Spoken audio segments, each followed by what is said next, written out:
to the Relentless CEO Podcast with Adam Kifer. Follow your path to success alongside icons and industry leaders in martial arts, fitness, and more. Let's go. This is the Relentless CEO Podcast. Hey everyone, welcome to another edition of the Relentless CEO Podcast. I am Adam Kifer and I'm your host, and we have a very special episode today with my good friend Jeff Sherman. I know Jeff from one of the masterminds that we've been in together for years. Have worked with him in some different capacities, and he is one of the best known fitness marketers. He also has a ton of technical knowledge when it comes to creating new softwares and new tools that can be used to enhance marketing and enhance sales. And I was fortunate enough to be a guest on his podcast. And in this episode, we talk a lot about franchising. We talk a little bit about my time at the previous franchise I worked at. We talk about what's going to be happening with Move Martial Arts and sort of the concept behind that. And I also share one of the best marketing campaigns that I've run for a fitness studio over the entire year. And it's a pretty outside the box idea, but it was pretty powerful as well. So I'm looking forward to you jumping into this episode. Take some notes, get ready. You're going to love it. Hey everyone, and welcome to this episode of The Process. I have a good friend of mine I've known for at least 10 years, Adam Kifer. He's in the martial arts space as a marketing agency, one of the smartest strategists online that I know. And welcome to the show, man. Glad to have you. Thank you, man. Thank you for the kind words. Happy to be here. I feel like we know each other forever. Yeah, I know, right? So before we get talking about the marketing stuff, and I definitely want to get into some of the franchising stuff that you're doing. Just tell us a little bit about your journey, how you started in martial arts, and then how you got into the marketing side of things. Yeah, good question. So my parents owned a martial arts school when I was a kid, so I pretty much lived in the school growing up. My entire existence, every day was in that martial arts school. So what else is there to do besides train when you're a kid living in a martial arts school?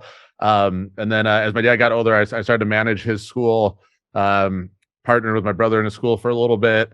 And then from there, just getting to understand the business and sort of like the membership business side of things.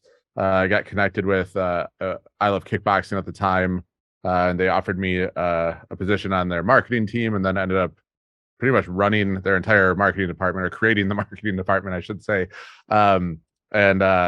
From there, I just fell in love with marketing, and it was sort of a no-brainer to go and do my own thing in the marketing realm. So having a martial arts background, experience managing ads for like a few hundred franchisees, I was like, all right, well, let's start an agency.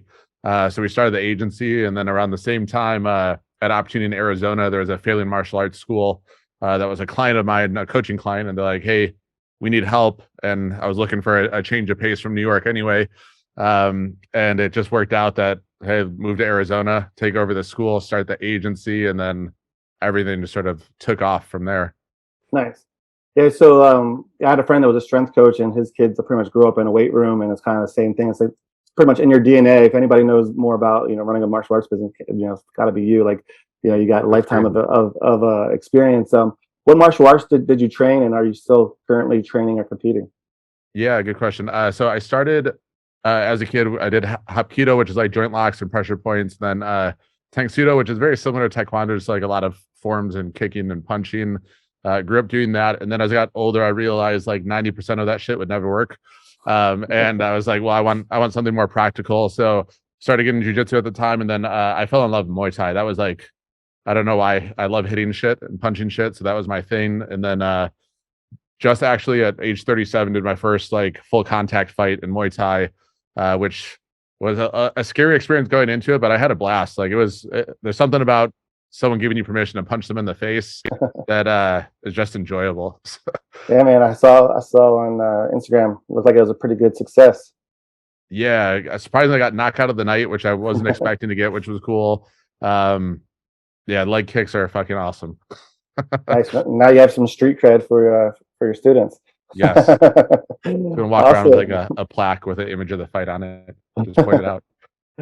So in we do similar type of business models, like group training or whatnot. And what are you finding that's working well for your gyms right now? Right now it's it's funny, like our whole industry, if you look at every other agency in the martial arts space, like they're all copycats of each other. They all run like the same type of ad, same type of offer. And as soon as one person pivots, then like everyone else follows wherever the pivot went, regardless if it actually brings results or not. They just go with the pivot. So for us, it's like finding ways to stand out, especially with the offers that we're doing. Like for kids martial arts, we're doing a pay your grade special for back to school. So it's like you're in third grade, you pay $3 for the trial type of thing. And that thing is freaking killing it right now.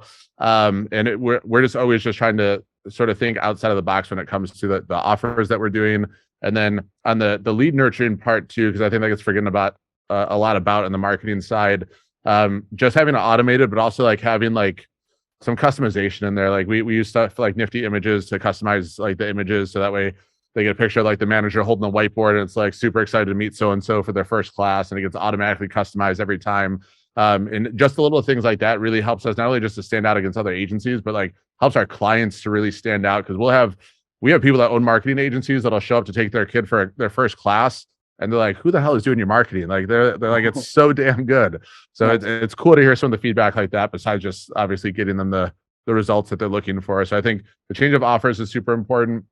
And then Google ads is just doing really well in conjunction with Facebook ads for us. Because one of the things we started learning from our clients is we're getting a ton of people that see the ad and then they go Google the place right away because they want to see reviews or whatever. And what we realized was that the people doing Google ads in the area were actually showing up first. So now this person saw your ad, they search your name, but they get distracted by what's coming up first, which is your competition. And then they're going to that person's site instead. So as soon as we flip that, so that way they're showing up first now, like that makes such a big difference. And it seems like it should be common sense, but it just, we're in now that you mention it, tunnel vision. It's common sense. Yes. Yeah. 100%. Awesome. And then just short form video content too is obviously killing it. Obviously it's hard to get local business owners to commit to that because they have to be creative. They have to come up with time. So that's one of our big focuses right now. Nice. All right. I got 3 things I want to go back and dive a little bit deeper into. First was the pay your grade offer. I love it. That's awesome. Awesome offer. Any offers like that work really well for us, or one that just makes sense. One that we've hardly ever been able to beat from day one is 21 days, $21. It's $1 a day. It just makes sense. That's our go-to also. So like pay your grade, like, oh, I'm in 3rd grade, it's $3. Like, yeah, I'm in 4th grade, it's $4. Like, yeah. Like, so it's like, it just makes sense. There's nothing they can say about it, right? And plus it's a steal, but it's also not free. So what are some other offers that are creative like that you have that have worked? Yeah, that's a good question. Our typical like evergreen offer is exactly what you just said, 21 days for $21 or 14 days for $14. That works like extremely well a majority of the time. And then when we see that not working, that's when we start to get creative with like the pay your grade type thing. The other thing that's been working well is just simplifying the marketing and not necessarily the offer side of it. I think as marketers, we overcomplicate marketing sometimes because we try and be so creative with things that it just like becomes this giant complicated project that we're putting together. And like I was at a mastermind where the creative director of Pixar was speaking, and he was talking about like Monsters Inc. He's like, my whole rule of thumb is when we come up with this giant marketing campaign, goes the theme needs to fit on a billboard, and it needs to be so simple that it's like 3 or 4 words and explains the entire project. So like the Monsters Inc. billboard was like keep your eye out or something like that. And it had a picture of the green dude from Monsters Inc. So we actually started to simplify some of our processes. Like for martial arts, it's like, how do you convey all the benefits that kids get from martial arts in as little words as possible? And like one of the things we thought of was just like character, period, driven, period. Like it explains everything that needs to about it. So just more so than the offers than anything, like just changing up sort of like that, simplifying the process of the marketing has been great for us. Otherwise, like we're pretty boring when it comes to offers besides the like the pay your grade special or the other ones are all simple things that I'm sure everyone knows about, like parents or like moms train free for Mother's Day, dad's train free for Father's Day, like all simple stuff like that. And then we do like Christmas, we do like a 12 days of giveaways thing. So for everyone that purchases a trial, like we go live every day and we give out some sort of gift to anyone that purchased. What was the one offer you were telling about 6 months ago, or whatever, red bottom, the shoes one? Oh yeah, so that was for a fitness client. That was creative as hell. Yeah. So there was a bar studio that we were working with, and I had this idea like years ago, and it was like one of those things that was like always in my head that we just never like logistically figured out. So this studio is probably 99% female like attendance. So we're like, well, what does every woman want that they don't want to spend their own money on? And it's like, well, obviously some high-end fashion that like they just see all the people they look up to wear. So we're like, let's do a pair of red bottoms. So we did this thing called the Red Bottom Challenge. It was I think they did it for 6 weeks. And instead of being fitness focused in the sense of like weight loss, body fat, we made it an attendance contest. So if they had perfect attendance throughout the entire challenge, they got an entry. And then if they had like at least 30 days in a row, like my wife actually went 30 days in a row, like nice. To classes, which is stupid. Or they got like a bonus amount of entries for it. And then they did like this big party at the end. And the key to it was making sure that the shoes were like the focus point. So like when you walked in, there's like a glass case with the shoes displayed in it. And we ended up just giving them a gift card for Louboutin, but like you need that to like create conversations. And then the talking head video was like, boom, how would you like a free pair of Louboutin shoes? So every fucking female is stopping scrolling as soon as they see that. And then they learn more about it. And it was, we did it, I think $297 to join the challenge. So it was very low entry.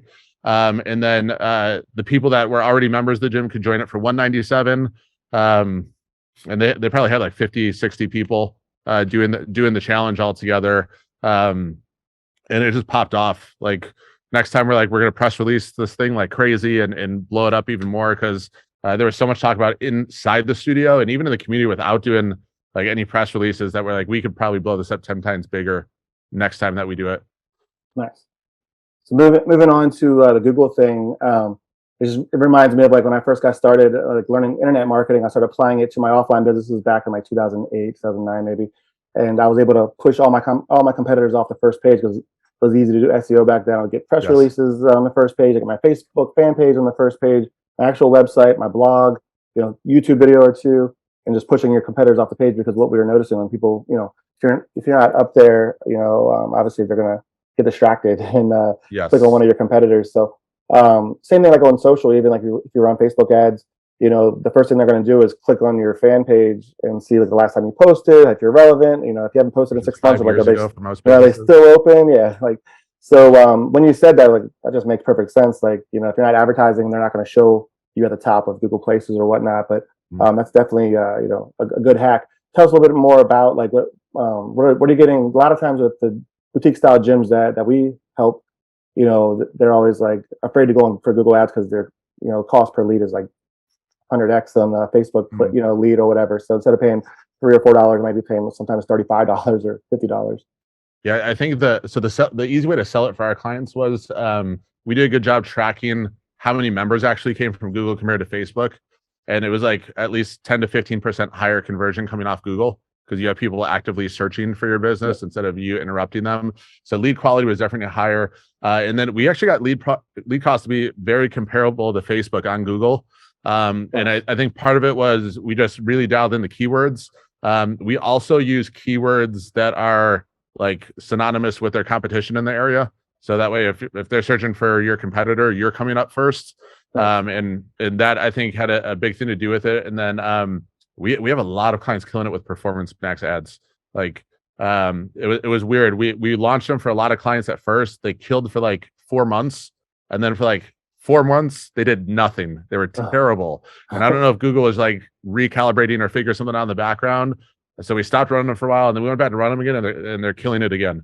So I don't know the rhyme or reason to why there was like a 4 month lull, but those have been doing really well for us. And what kind of budget are your clients having, like on Google, per month or whatever, per day? So it's interesting. When we first ran it for the Performance Max side, we were like $50 a day was what we were told was like the minimum that you needed.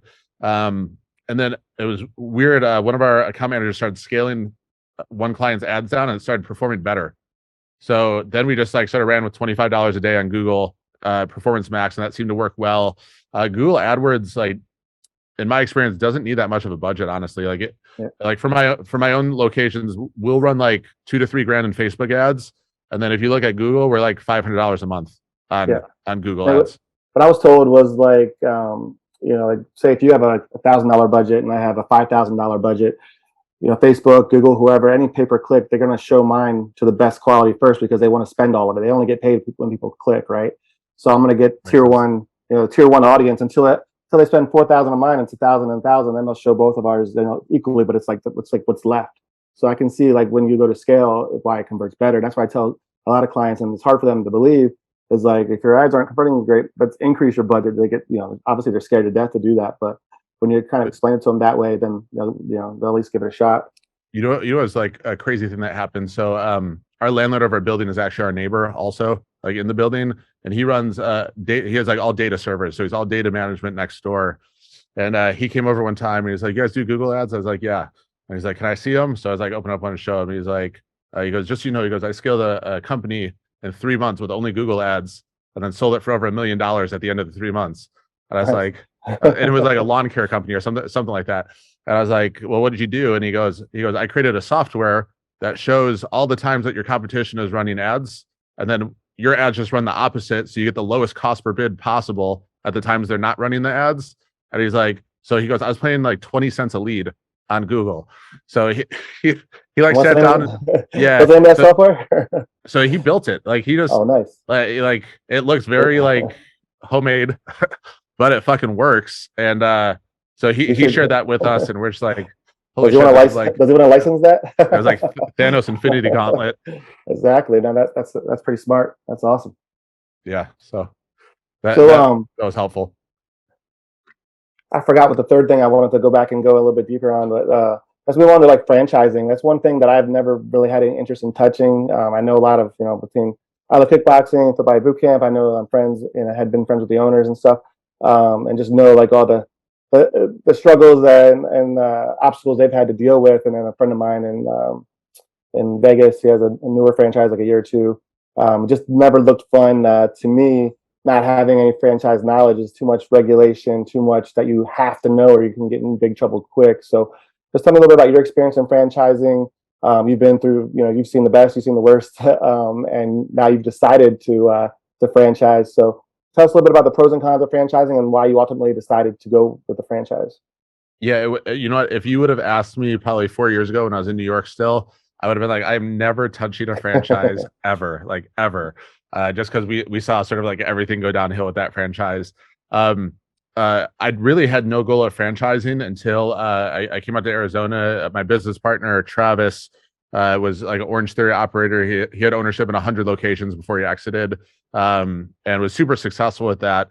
And the way that he wanted to do a franchise, and we weren't even talking martial arts at the time, was he wanted to do like an area rep version. So where every state has their own rep that's also a franchisee that's in charge of selling the territories in the state, but they're also in charge of managing those locations and making sure they're hitting their goals.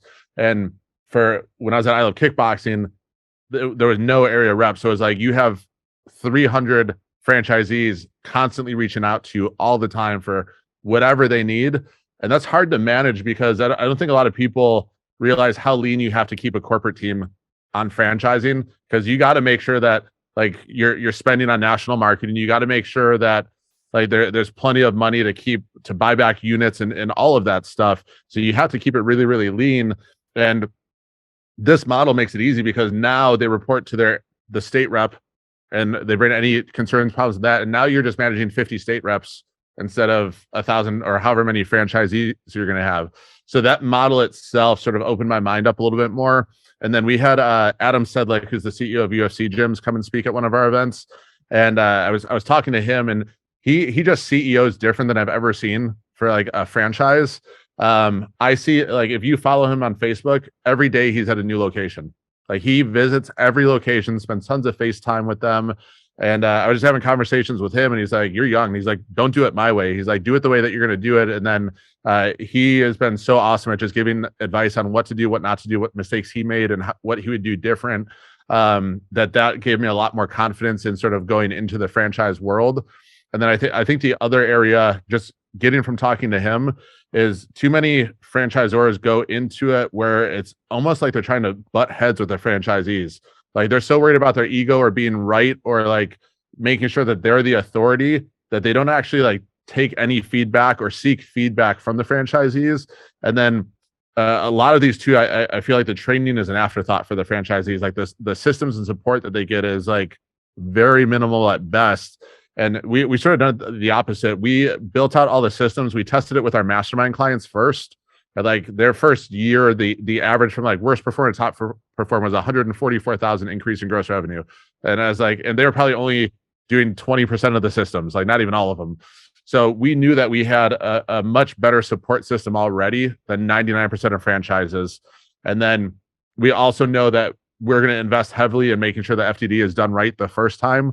Because I think a lot of people, since they're in startup mode and maybe they don't have funding when they're first launching their franchise, they skip on it. And like I was telling you, the last franchise I was a part of, when they got into legal trouble, the attorneys they hired were like, how much did you spend on this FTD? And they're like 50 grand. And they're like, a good FTD costs at least 200 grand. So they're like, that's why everyone's able to poke holes in it. So I think also just making sure that you're covering your bases there, and then being fully transparent in the FTD, I think, is another part of it. And then like franchise sales is, I think, also where a lot of franchises shoot themselves in the foot, because they have someone that's highly incentivized to sell a franchise. Like, you're going to $20,000 commission for selling this franchise, right? So a lot of times they're going to say whatever the hell they need to say in order to get that commission. Like, I've even seen franchises where they're selling the same territory to multiple people just so they can get the commission from all of those people, even though it's highly illegal to do. So for us, we're going to keep franchise sales internal, even if it means that we grow at a little bit slower pace. Like, we're okay with that, because we want to make sure that everything is done by the book and fully transparent for the franchisees. Like, so much to the point that it's like, we are going to have a camera in every franchise pitch that we do that records the entire thing, just to make sure there's accountability there for the person doing the sale. So all of that combined just gave me much more confidence to go back into the franchise world after not having a so great experience with it in the first place. Nice. Yeah. So there's just because like I said, I've just been close to some people that have just trying to wing a franchise from the beginning, just because they're sales and marketers and whatnot, not knowing much. I mean, they both know a lot more now, but some of the differences in what they did, I would like just to get your opinion on. Like, one did more of a traditional like royalty model. The other one did more of a flat fee. What are the pros and cons of each, if there are any? Yeah, that's a good question. We're doing a combination, actually. So, and we got this from, I think F45 does this, if I'm remembering correctly. But they do like it's a $2,500 fee or X% royalty, whichever one is more, which means that it incentivizes the individual unit operators to grow faster. Because if your gross is 10 grand and you got to pay $2,500 in royalties per month, like, Jesus Christ, you're going to be incentivized to increase that revenue, so that way it's less of a percentage going out. So I think that's part of it. And then also, I think if you can be creative with your franchise and find ways to make money in other ways, you don't have to charge as high of a royalty. So like, one of the things that we're doing is we're going to own the merchandising company that supplies all the locations. So we can make a small percentage on that, and then not have to have as high of a royalty as a result of that happening. I think there's pros and cons to both. Like, I've also seen like ILKB was all percentage model royalty, but then you also, like, as soon as people get pissed off at the parent company, all of a sudden they have their own credit card machine in the building. So that way the parent company isn't seeing those transactions go through, and then no royalties being paid. I don't like the flat fee by itself model though, because like, we've seen inflation go crazy the last 2 years like that. And then you have to go back and raise fees or type of new FTD or whatever it is. And it's just, then they feel like they're getting nickeled and dimed all the time. So I'd rather have sort of that either or model. And then hopefully you're going to have most people leveling up into that percentage based model. No, for sure. Like some of the problems I've seen with the fixed fee model is that as a corporate, headquarters, if you have a flat fee, your goal is to do the least amount to get the most out of that flat fee. Yep. If if it's on a percentage, then it's on you to train them up and help them get as big as possible, because then you're going to make, you're all on the same team, it feels like.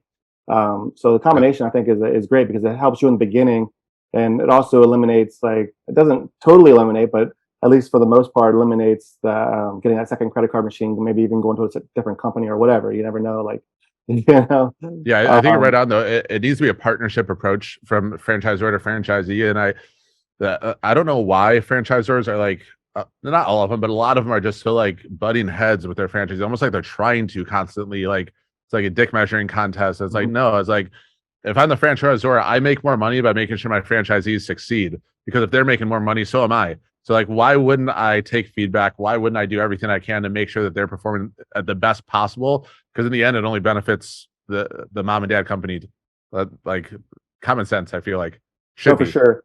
And you also mentioned a mastermind, and the guys that I know, they both had masterminds outside of their franchise and inside their franchise, where some of the franchisees were a little disgruntled because I felt like they were sharing like industry secrets and stuff like that. So how do you feel about that? Do you feel like if they're paying that percentage, should that include, like, should you have that higher level mastermind either internally or externally where people are paying extra, or do you think it should be included, or do you think you shouldn't have one that's outside of the franchise?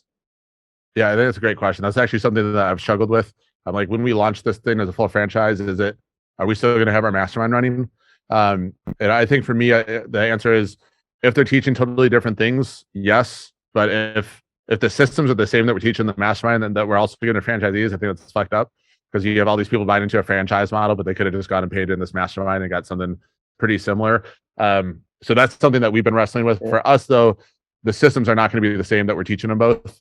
And like everything in the franchise model is just so more dialed in and like fine tuned that I don't think it's gonna be an issue. Now, for me though, it's also like an energy and time thing. If I feel like to manage a franchise is a shit ton of work, like, and I'm sure you know that. So for me, it's like, if I can't have the mental capacity to do both well, then I'm only going to do the one that I think is going to have the best benefit, which is going to be the franchise. So, and I'm fine stepping away from other things to put all my energy into the franchise, because that's sort of the legacy builder. For sure, and then that's what I was going to say. That, my opinion, would be to actually go all in on the franchise, because you don't ever want your mastermind people thinking you're not giving them your best stuff, yep. And you don't want your franchisees thinking you're giving your best stuff to them, because then not only are you going to butt heads with your franchisees, they're going to butt heads with like the mastermind. People, they're going to be feeling like they're missing out on mastermind. People are going to think they're missing out, and it's going to lose. You're going to lose some trust on both sides. There's also like the attention aspect of it, right? So as soon as there's a bad month in the franchise, everyone's gonna be like, well, why the fuck is he focusing on stuff outside the franchise when we're struggling here? Which is exactly what happened at I Love Kickboxing. Like, we would hear that all the time from franchisees that were just frustrated. Like, we need the attention. Like fuck the martial arts industry. Like, focus on us was the general vibe. And I never want to have to put the franchisees in that position. So if the easiest thing at the time to do is just, hey, thanks everyone in the mastermind, wish you guys the best, we're moving on type of thing, like whatever. I've seen issues with like an internal one where they had like actual mastermind for franchisees, but it was an extra fee.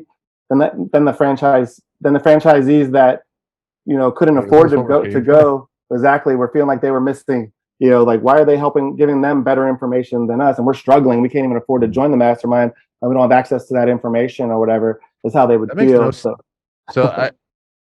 for me, charging the extra fee is like redundant, because if you just give them the information and they grow, you're still going to make more money anyway. So why charge an extra fee? Well, they were doing a flat fee, so they wouldn't. That's why they had to. Yeah.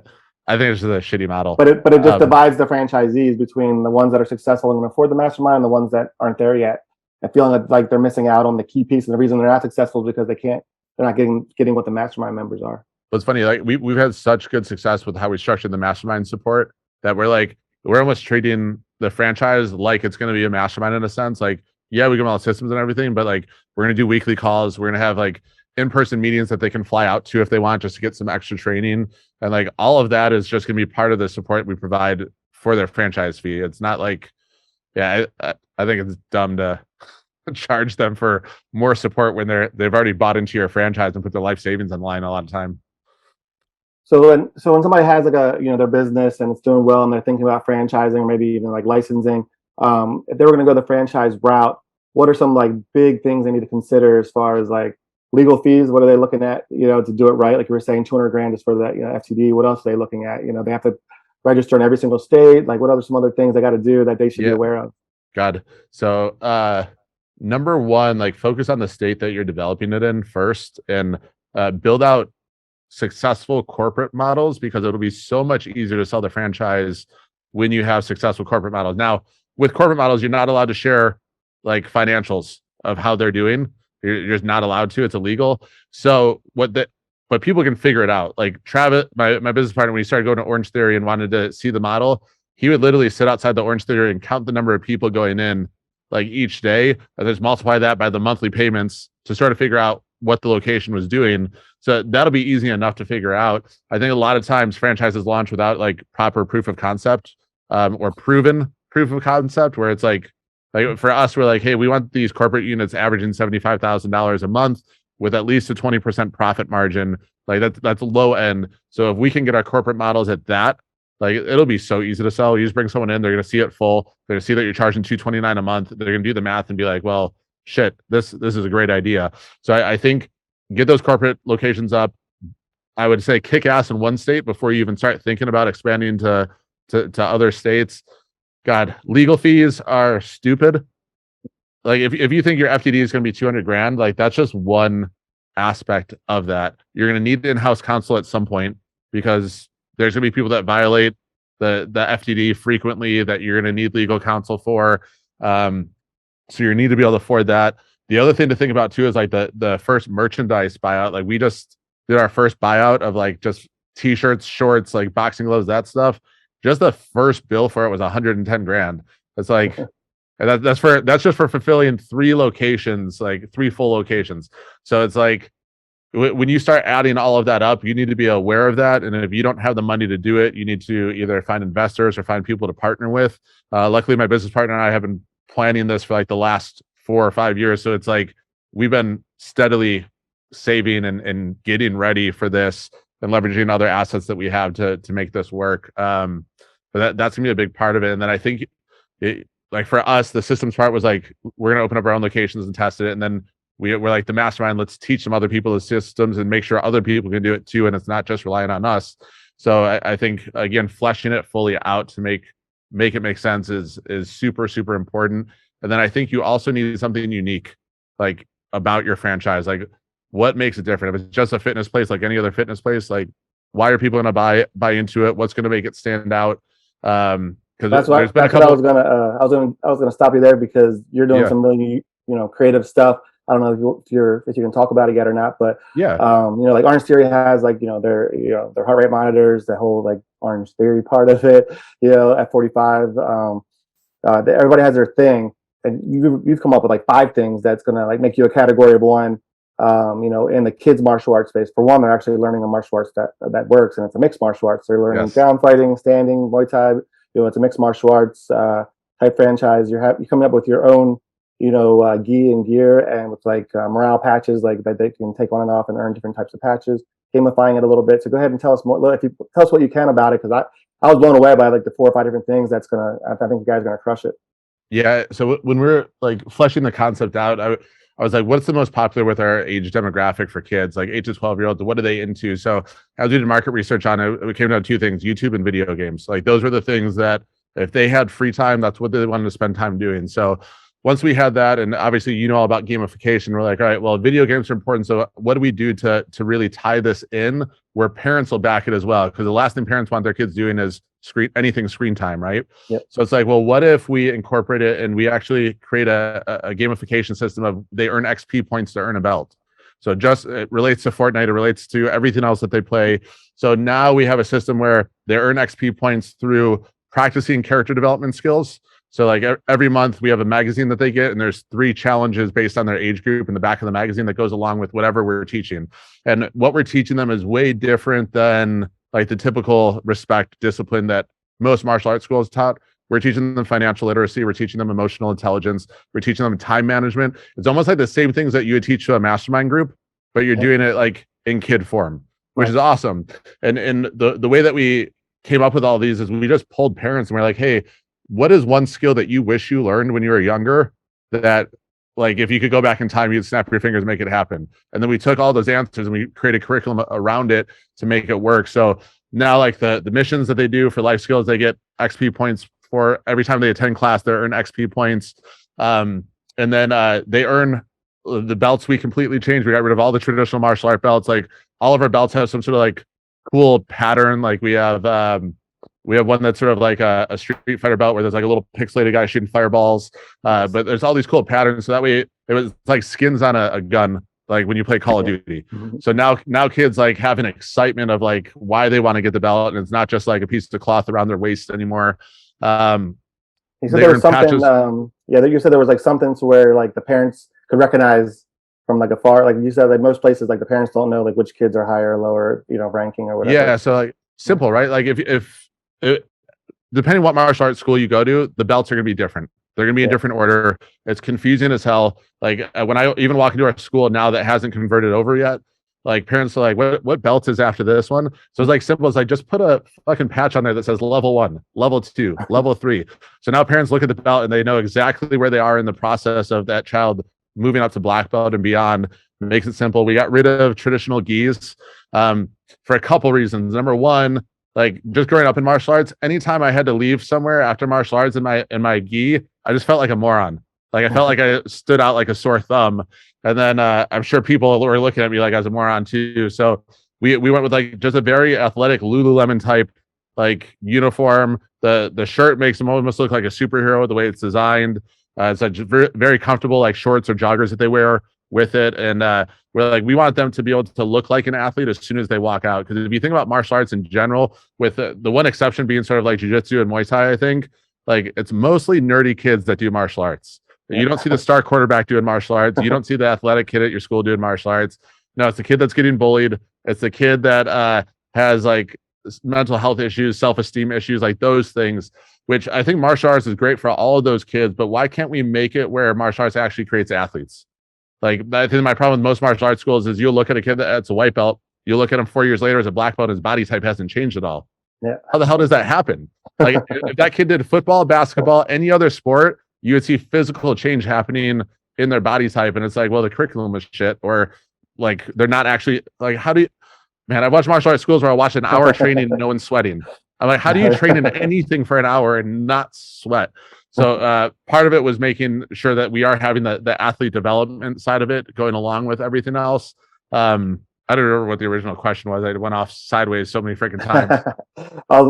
The things that you're implementing in your new franchise that's going to create that category of one, make you stand out from the competition. Yeah, and then we just use video game language and things too. So like when you're going up in the belts, you're leveling up. Like we have like the loot shop is like our pro shop. So we try to tie all of that in as much as possible. And then one thing that we're going to be adding is actually teaming up with like popular either fighters or influencers to create one-offs of like glove designs or like challenges. We have we're going to take this crazy. Right now we have it where one of the walls in the training area is just a giant countdown timer. So like, and it's all animated and graphics and stuff. So when they're training, they'll see it like start shaking and stuff and like explosions, all that crazy stuff, just to create a different energy in the class. And then we're evolving that to where every single wall will have a projector design on it. So you might walk in 1 week for class and it looks like the background in Street Fighter. And then you come in the next week and it's like Spider-Verse New York City type of thing. That's the curiosity incentives, the entertainment incentives, and like for so yeah, I mean you're right on the money with that, because they're going to come in just to see what it is. That's awesome. Yeah, I just wanted it. I wanted a school where a kid could walk in and just look around and be like, "Holy shit, I get to be here every day." And I don't think there's anything out there like this right now. Yeah. So I was like, we need to create that. Like, I want kids walking in like being upset if their parent doesn't sign them up, like insanely upset. Like, why won't you sign me up? Like, I need to be here, type of thing. And I think part of it is just that first impression when they walk in. Nice. Yeah, man, it's awesome, man. Every time I talk to you, you've got like the best ideas of creating that category of one. It's going to set you guys apart, and I'm excited to see you guys launch and grow, man. It's going to be awesome. Yeah, me too. Now we just got to execute all that. Right? If anybody can do it, it's you, man. So I appreciate it. Just want to thank you for being on the show. If there's anything you want to leave, my followers with, the floor is yours. Let them know like where to find you. They can reach out to you if they have any questions on franchising, marketing, or whatnot. And thanks for being on the show. Yeah, all social media platforms are just Adam Kifer, Kifer. If you guys need anything, have any questions about anything, I answer all of my own messaging still to this day. So just feel free to reach out, and I'll be happy to chat. Awesome. Thanks again, man. Thank you, Jeff. Appreciate you, man. We're unstoppable. To the top, we about to go. That CEO, I need to know the impact we about to grow. Competition comical. Straight A1, we on the road. Money focus for the goal. Tell them what they need to know. We unstoppable.